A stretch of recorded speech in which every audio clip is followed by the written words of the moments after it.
Murder and mayhem are all a part of a new movie by Australian director David Parker. It's called The Menkoff Method and stars a real-life couple from Yarraville. David, good afternoon to you. Hi there. How long have we known each other? Oh, man, back to the TV Times days in the 70s? 70s, yeah. Okay.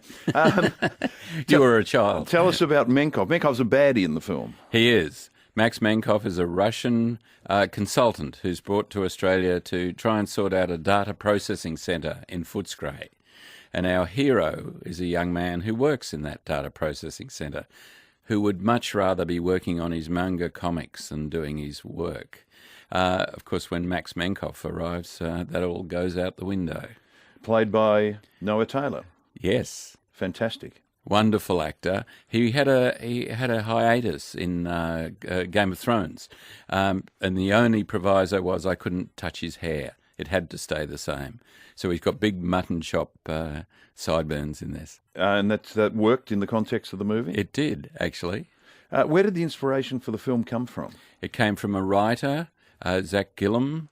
I was approached by a production company, White Hot Productions in Port Melbourne, to see whether I liked the material and whether I wanted to direct it.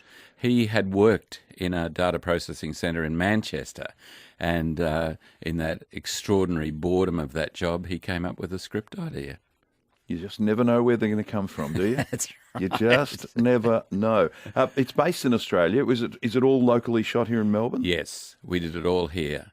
Our data processing centre interior was actually in Orrong Road in Malvern, in a building that's now been pulled down, so it was ideal for us. You've had an interesting career. You're very successful as a photographer. Were you always wanting to make movies? And I know now you're involved with theatre as well with Nadia. Yes. I loved...